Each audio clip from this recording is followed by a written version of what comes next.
Hey guys, this is a presentation that I gave over the weekend at Code and Coffee in Columbus, Ohio. This is going to be the web version that I record in my home office. That's going to be a little bit more put together, hopefully better audio. And let's just get into it. So what is HTMX? I messaged one of my friends, Dylan, who's a software engineer, and he had a reaction very similar that I get to a lot of people I mention this to is like, what the heck is HTMX? And I also talked to my coworkers about this, and one of them made a joke of, oh, it's Elon Musk's version of HTML. And that's definitely not true. So let's start to go into a bit of what HTMX is. But before we do, definitely got to go into some memes. What I like about HTMX is that it allows you to do front end stuff that a back end engineer would normally not do. And I would put forth that if you learn a back end technology like Java, Python, C Sharp, you can use HTMX to really become a full stack developer, make your page reactive without having to do full page reloads, do a lot of these kind of Reacty, Vue, Angular type things just with a small JavaScript library, HTMX. And I like how this one on the right is really playing on this kind of development that happened, especially when TypeScript came out of, oh, why don't we use TypeScript on the front end, TypeScript on the back end, you can share types, it's all the same language, engineers just can work in both worlds. But I would argue that there are technologies like Go, Python, and others that are more backend friendly, or just the backend devs want to use those languages. And what HTMX allows you to do is you write your backend in whatever language you want, and then you can use HTMX in the front end. You can even use HTMX in a React project. HTMX is very language agnostic, which is one of the great things about it. And as I mentioned before, I gave this presentation to some Tech Elevator folks, and Tech Elevator is a local boot camp in Columbus. They have two different cohorts, one's Java, one's .NET, and I figured they would appreciate the meme on the left. And this really points to the fact that different developers who would normally not like have anything in common, so a Java developer, a .NET developer, Python developer, all these people would sort of work in their own worlds, but with HTMX, it's something that they can all use as backend engineers to do front end stuff. And HTMX is definitely a very, the creator called it like the punk rocker technology of the web development world, where there's people that love HTMX, but we kind of feel like we're all against the world of everyone else is so rabid on Vue and React stuff that HTMX can often feel like an underdog. But hopefully by the end of this presentation, you can see that React does bring a lot of value to the table, and it can definitely be incorporated into your workflow.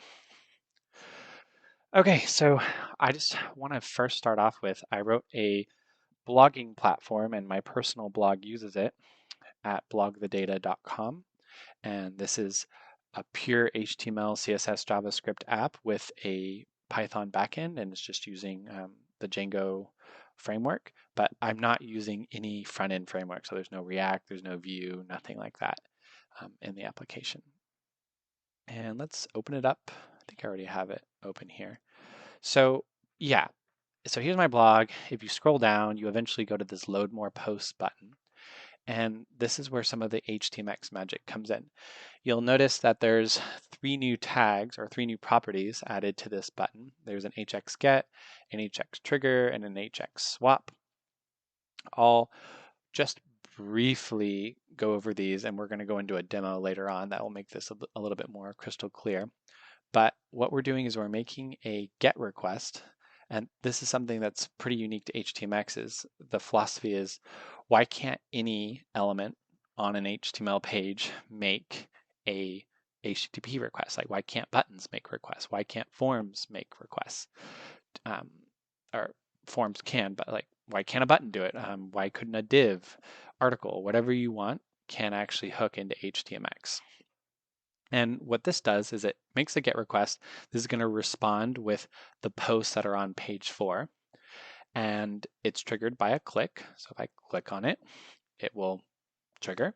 And it's going to swap the outer HTML. So it's actually going to, and it's going to target this. So it's sort of going to take this load more post button and sort of destroy it and like replace it with more posts. And then you keep scrolling, and eventually the load more post button appears again, and you can click in until you exhaust all of your posts. So that's one example.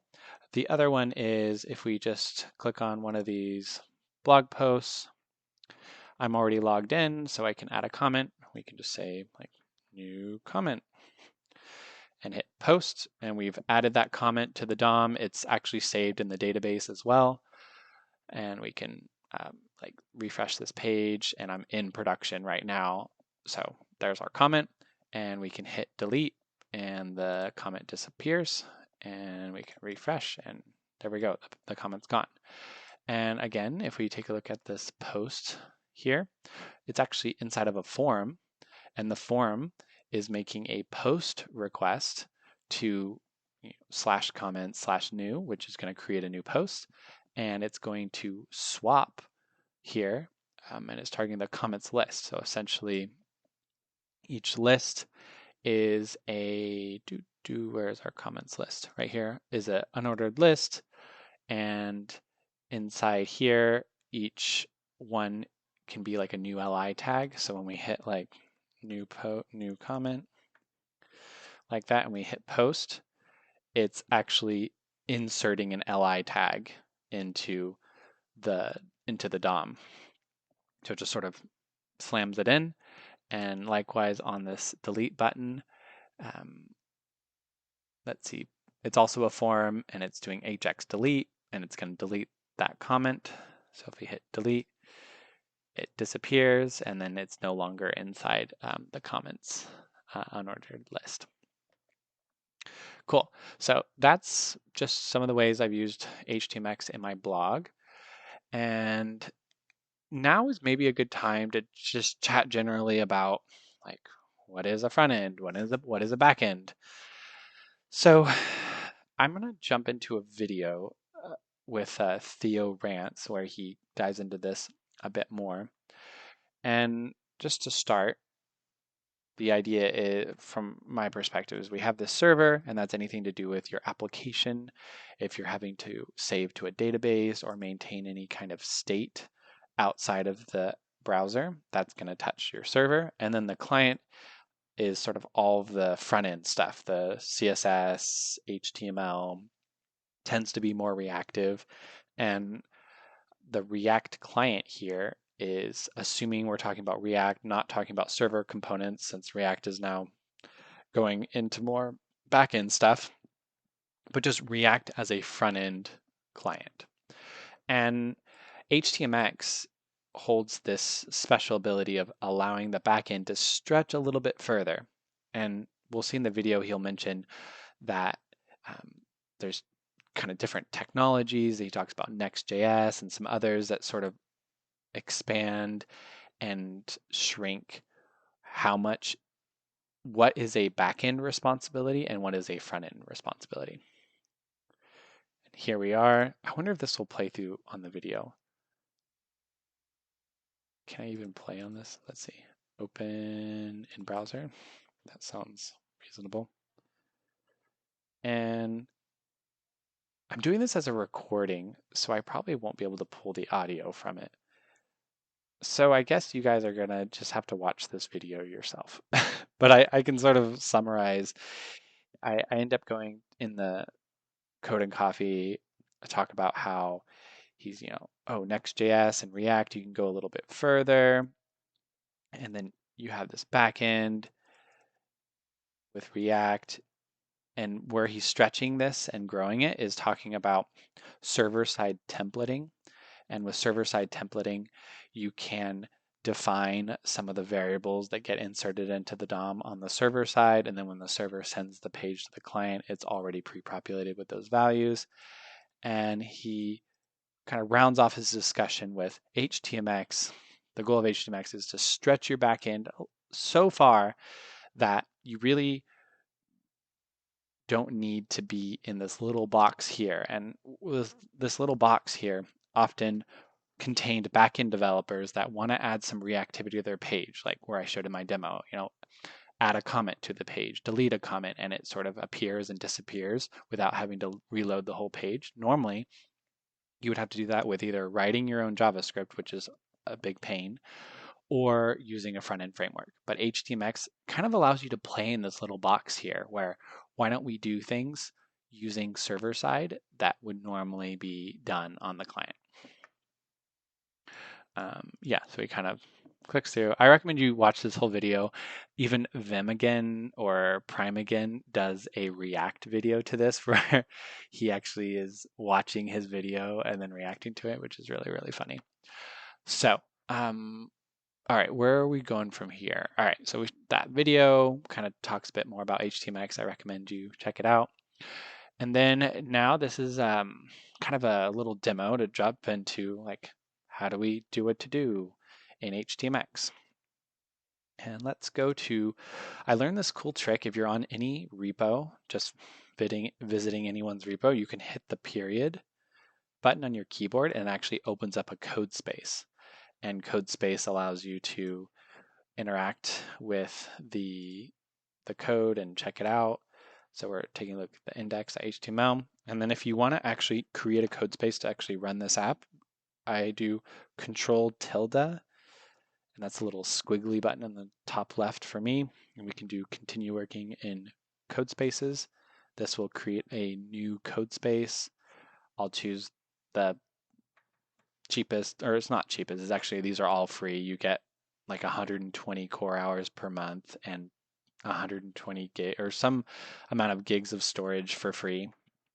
So if we choose that, and I'll go bump that. What is that? Pricing for code spaces.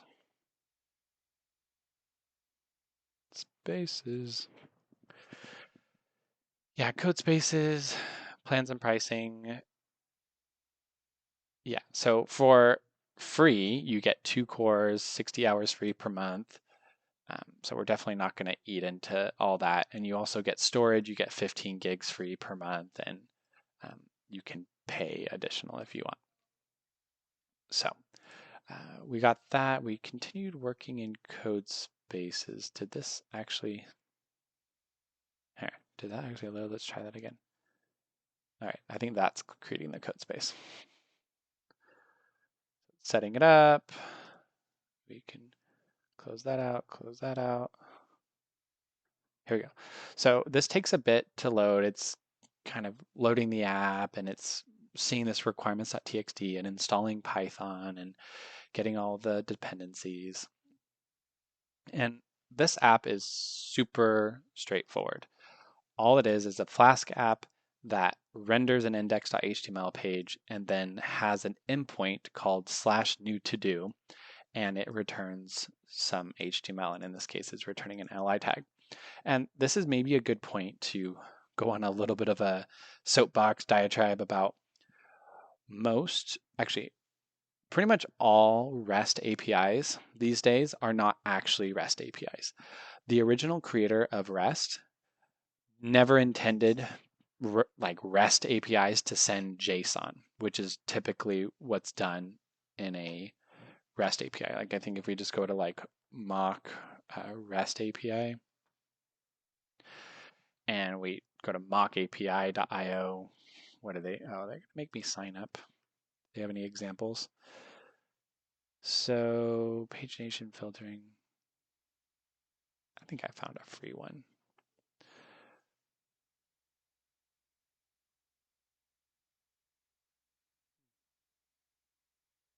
If I don't find this, I'll just get out.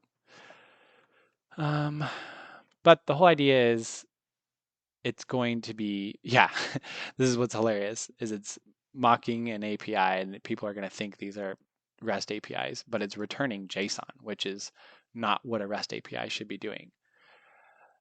And actually, the creator of REST, JSON, never even existed before REST. Like when REST was created, JSON didn't exist. So it doesn't really make sense to use JSON in a REST API response, because REST APIs should be returning hypermedia, and hypermedia is HTML. So by creating this little route here, we're truly being purist about returning HTML, not JSON. And one more point on this: when you return HTML instead of JSON, it does make your app more loosely coupled between your backend and the front end. And that if we had this new to do and we were returning some sort of JSON object, this as a JSON object, what would that look like? I wonder if GitHub Copilot can figure that out. And this is Python, so it should be able to.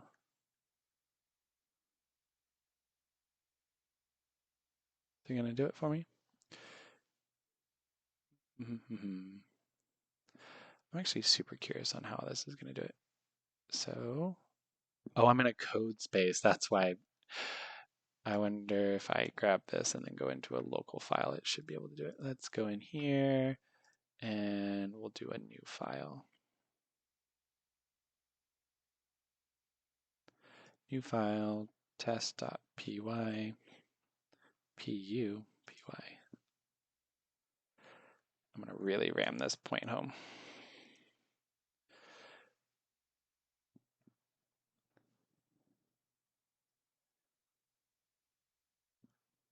Let's see if it can do it. So this as a JSON object. JSON data equals.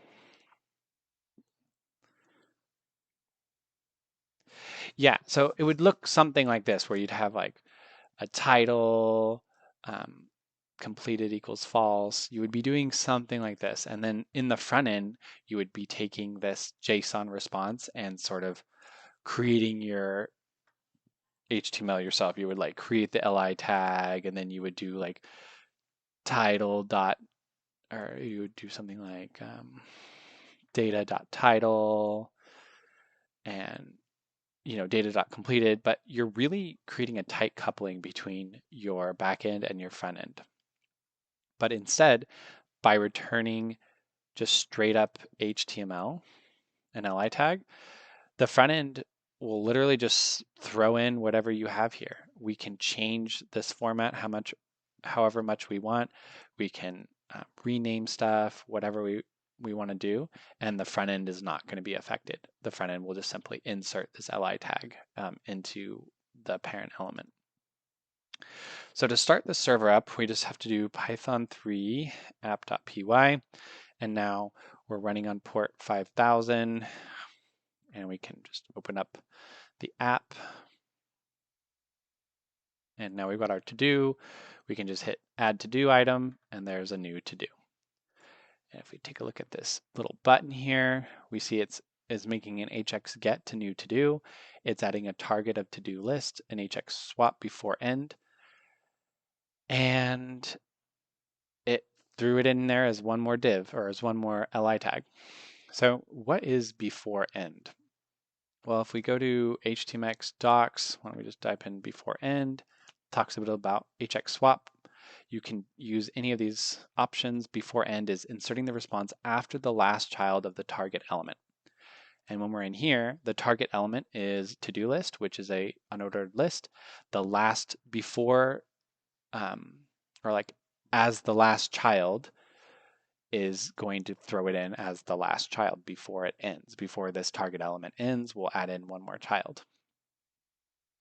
And yeah, that's essentially what happens. We see that we made a 200 and it responded to it. We responded with a li tag, and within the HTML, let's go into templates, HTML. We did an hx get, and we took the response, which is an li tag, and we swapped it as before the end of this unordered list, and it gave us that new to do.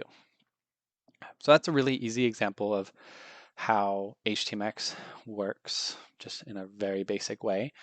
One of the downsides to this that someone pointed out in my presentation, if I refresh the page, the to-do goes away because we're not persisting anything here. But if you want to persist it, we can kind of go back to my blog here, and let's get rid of this. Don't save. Go to our views, and when we go to, we'll go to an example of where, remember when we created the comment, create comment, and yeah, what are we doing here? So comment HTML, render to string. Yep. So when we create the comment, it goes in and it saves the form, which is in the comment form. And then when it gets here, it says if it's an HTMX request, so if we made it from that specific post button, we get the objects from the slug. So we get the post, and then we get the comment HTML is what we get back from the endpoint, and we have some logic in here of if there's one comment or zero, we have to remove that no comments message, where if there's, let me just explain that. Let me show it really quick again. If we go up to blogthedata.com, we'll refresh this. So it says no comments yet. So if we add a new comment, we want to remove no comments yet and then insert the new element. And that's essentially all that happens here. If you do this OOB swap command, we go into HTMX right here. Oh, it's out of band swap. Yeah, out of band swap essentially allows you to specify some content in a response that should be swapped into the DOM somewhere other than the target. And that's really what I do here is I say, let's swap out the element that has an ID of no comments message, and we're gonna swap it out with just empty HTML. And yeah, and that's essentially what happens here. So when we go back to our Coda Coffee, if you wanted to persist it, you essentially would need to do, like right in here, you would like save the to do to a database, and then you would return the li tag. And this way, the database would get the li, and then when you refresh the page, it would just show up. Okay, let's go back here. And here's an interesting example of, you'll find this on the HTMX website if you go to their essays tab. Where is it in here? Yeah, they have a little like essays, and they talk about different examples of using HTMX. And here's one where they had this React application with 21,000 lines of code, and they ripped out React and just used HTMX and a Python backend. They were able to completely replicate the user experience. They reduced their JavaScript dependencies, their build time, and they were really happy with what they were able to do. Some of these things are a little bit suspect, like much later data sets were possible because React simply couldn't handle the data. I don't know. I think they were maybe not doing something right. I think React could probably handle the data if they were doing it right. But in general, I think this is pretty cool that they were able to completely remove their front end framework. And then now when new people join the team, they could bring on Python developers that could work on the back end. They can just have devs that know HTML, CSS, and JavaScript and have never used React, and now they can work on this application. That brings us to the end. This is like my link tree, and you can, the Theo Rans is that video I suggested that you should check out, and the Vim again or Prime again is one who like reacts to it, which is pretty funny. The HTMX um, website is really cool, and their X account, like on Twitter, is really hilarious. There's lots of memes and good stuff there. I want to show, we'll see if Discord is actually behaving. It usually has to update like a billion times. So let's go to the HTMX Discord, and you can see that there is a little channel for literally every backend you could imagine. Django is, of course, very popular, but there's COBOL HTMX, Closure HTMX, Elixir Go, Java, Lisp. I think there's even a lol code, which is hilarious. Ruby, React, Vue, Fortran. So what's again really cool about HTMX is they're able to be all these communities of all kinds of different backend languages that are able to use HTMX to do stuff on the front end. And I hope you find HTMX super useful. Feel free to grab my my repo here. You can download it and work with it. The Code and Coffee. If you just go to JSolly, you'll probably be able to find my Coffee and Code HTMX. I should probably pin it here. That one might be kind of useful. Customize my pins and then Coffee and Code. There you go. So now you can go in here, you can find Coffee and Code and work with the HTMX file. Let's see if there's anything else I wanted to mention in here. Oh, I wanted to show there's some other cool things I found. There was an HTMX Lambda example. So this is actually using HTMX in a Lambda, where Amazon Lambda you can return, just like we're mentioning here, like straight up HTML here as a Lambda function. So that's another way of if you're using serverless functions, you can use HTMX. And then there was another one, I'm probably not gonna be able to find it, but it was HTMX serverless. Yeah, HTMX without a server. And this one's pretty cool. If you check out the source code, they're doing something that you essentially would never do in HTMX, where you're clicking and you're adding a number, because that should be client side. There's no reason to make a backend round trip when you're just incrementing a counter. But what they're doing here is, instead of the hx get hitting the backend, the hx get is actually calling a JavaScript function. So you have JS get duck, and it's going to call get duck and do this all on the front end, and we're not making any backend calls. So what's useful about this is you're able to use the whole hx trigger, target, swap commands, and you have to add an extension, hx extension serverless, and you're able to just do everything in the front end too.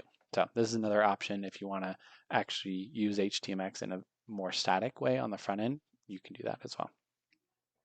All right, I hope this was helpful and useful. I gave this in downtown Columbus, and now you have it available online. If you have any questions about Django, Python, TypeScript, HTMX, you can also check out my YouTube channel. I talk about stuff like that. Let's see, go to YouTube.